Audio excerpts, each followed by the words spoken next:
আপনারা লূত আলাইহিস সালামের নাম শুনেছেন? উনি আল্লাহর একজন নবী ছিলেন। ওনাকে আল্লাহ তাআলা জর্ডান, বর্তমানে যে জর্ডান দেশ আছে সেখানে পাঠিয়েছিলেন। একটা কমিউনিটি ছিল সাদুম কমিউনিটি। ওই সাদুম কমিউনিটিতে তিনি এসেছিলেন। তিনিও দাওয়াত দিলেন, ইয়া কওমি ইবুদুল্লাহ মা লাকুম মিন ইলাহিন গায়রু। হে আমার কওমের লোকেরা, আল্লাহর ইবাদত করো, আল্লাহকে মেনে নাও। ওরা অস্বীকৃতি জানালো।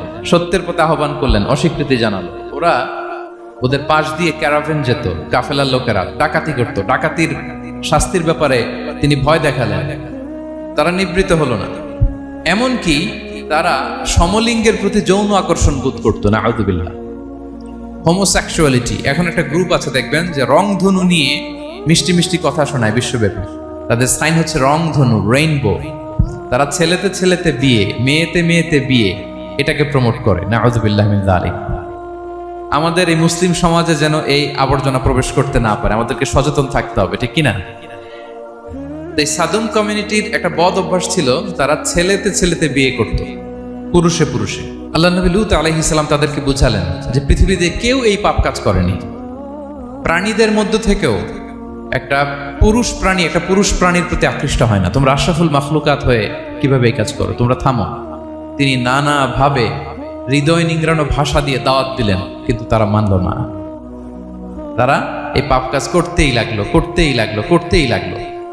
আল্লাহ তাআলা ফেরেশতা পাঠিয়েছিলেন ওনার কাছে পুরুষের আকৃতিতে। তারা এই আল্লাহর পাঠানো ফেরেশতাদের সাথে এই অপকর্ম করার প্ল্যান করেছিল। তারা মনে করেছিল সাধারণ মানুষ, আসলে এগুলো ছিল কি আল্লাহর ফেরেশতা।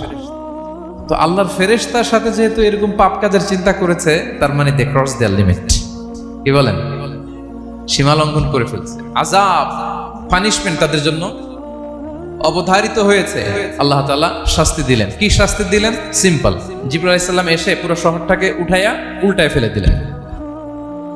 আল জাযাউ মিন জিনসিল আমাল, যে যেরকম পাপ করে তার শাস্তি এরকম। ওরাও স্বাভাবিক মানুষের যে নেচার, এটার উল্টায় ফেলছে। কি বলেন? পুরুষ আকৃষ্ট হবে, সেক্সুয়াল অ্যাট্রাকশন ফিল করবে নারীর প্রতি, নারী পুরুষের প্রতি। এই যে নেচারকে উল্টাইছে না, আল্লাহকে তোদের শহরটারে উল্টাই দিলাম। জিবরাইল আলাইহিস সালাম এসে পুরো সাদুম শহরটাকে আকাশে উঠিয়ে একটা আছাড় মারলেন, আপসাইড ডাউন। উপরের অংশ চলে গেল নিচে, সব মাটির অতল গহ্বরে। ফাজআলনা আলিয়াহা সাফিলাহা ওয়া আমতারনা আলাইহিম মিন সিজারাতিন মিন সিজিলিম মানদুদ।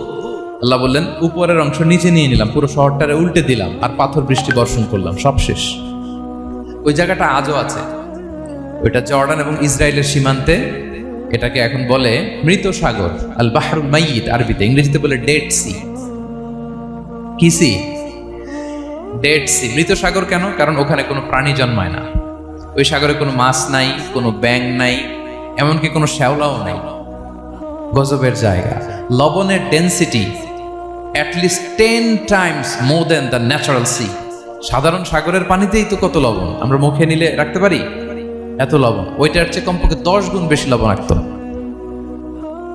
গজবের জায়গা, আযাবের জায়গা। এবং আযাব কেন এসেছে? দে ক্রস দেয়ার লিমিট, তারা সীমা লঙ্ঘন করেছে। আর ইন্নাল্লাহা লা ইউহিব্বুল মুআতাদিন, আল্লাহ তাআলা সীমা লঙ্ঘনকারীকে পছন্দ করেন না।